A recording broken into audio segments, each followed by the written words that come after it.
Have you ever had the experience where you were thirsty and you didn't really know it? When I first moved here, I used to take several bicycle rides. I used to ride in my calls and hospital visits, and I used to take young people on trips around Lake Ontario and Lake Erie. In riding in the summer, one of the things we had to be very careful of was realizing that even though we didn't feel thirsty, we were. And if we didn't keep drinking water regularly, we could become very weak, dehydrated, and seriously ill. So I try to make sure that everybody drank a full bottle of water at least every hour, and sometimes carry an extra bottle with them. We can live life being thirsty for something that really satisfies and not even know it. We see that story in the ancient one of Jesus meeting the woman, the Samaritan woman at the place called Sychar, the well of Sychar. Jesus' disciples are gone and he's all alone with this woman, and he asks her as he sees her drawing water to give him a cup. Well, she's quite surprised because Jews, especially men, did not speak to women, especially Samaritan women.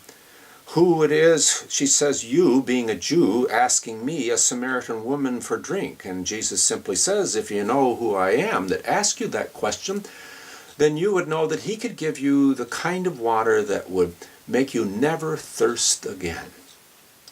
And in her deep need, she simply is recorded as saying, "Oh Lord, give me that water indeed, that I may never thirst again." What do we thirst from? Why are we so thirsty and sometimes not even know it, or just become calloused and give up the idea that we can even be assuaged of our thirst? I think one of the things that we falsely attach on, expecting it to fulfill all our needs of happiness and satisfaction, is what I call our love relationships, in marriage or just in relationship. We fall in love, we think, and somehow hope that this will be the satisfaction, the deepest satisfaction that we could find in all of our life. In this story, Jesus points out to the woman that he knew that she had been married 7 different times, and the man that she lived with was also not even her husband. Quite shocking. The woman realized that Jesus knew all of this. What's this story mean? Well, God knows that however many times that we're in relationships, we will never find that satisfaction we're looking for. We can't make an idol out of a relationship and expect it to give us lasting hope. Marriage is work. Relationships are work because we have so many expectations that we layer up on them. People used to come to me often as a pastor and wanted me to officiate their marriage. And I'd often say, well, if you need each other, it will be a tough marriage. But if you don't need each other, it can just come as a self-actualized, self-realized, self-aware person of your inner strength, then you'll be much happier. I don't know how many ever really realize that. Now, there was nothing wrong with this woman because in those days, a woman had no rights. Her husbands could have died. They could have simply divorced her by saying, "I don't want you anymore." And she'd be out on her own, not even wanted by her parents, by her family. And the man she was living now could have been one of those men in those days who couldn't somehow father a child with his wife or wives, and so he was given another one with a special arrangement like a concubine. If he could father a child with her, then he thought he was blessed. And so she was just being used as a maid and as somebody to perhaps carry his child. And she was lonely, and she knew it wasn't enough. If you're in a relationship and you've gotten to the place where you realize after a few hours or a few days or a few weeks, a few years, usually it's much before that, that person can't give you everything, then wake up. Wake up that no one can. It must come from within you.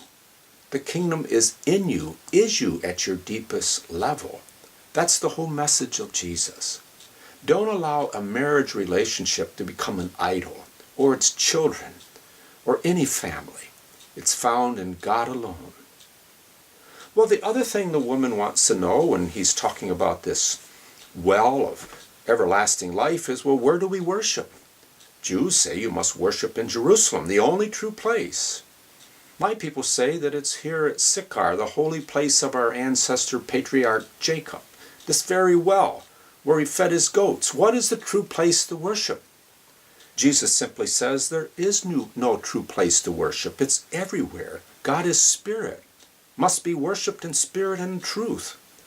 God isn't any one particular church or religious institution or structure or in clothing or whatever the name or ism. God may be there, God may not be there. God may be thought to be there, but leaving you lonely and frustrated and judgmental of others and just thirsty for that which is true peace and community with all. That's the message of Jesus. It's not in a synagogue, it's not in your church, it's not in your temple. It could be, and hopefully it is, but it's everywhere. You can find it at home. You can find it in the woods. You can find it sitting, just breathing it in. You can find it with people. You can find it alone. It is everywhere. Drink in this understanding and the experience, and you will know what I mean, and you will not thirst again. So do you live your lives looking for assuaging of hunger and loneliness in relationships or in a special place, be it religious or some geographical place or in a race? It's not in any of those places, but it's in all those places, including where you are right now, if you just recognize it is so.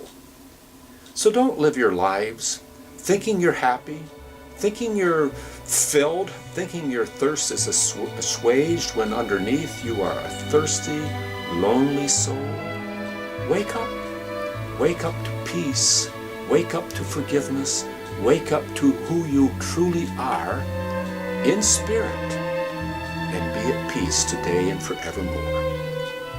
I wish you the best of luck in your understanding and in your search, and especially in your experience. May God's peace be with you. Namaste.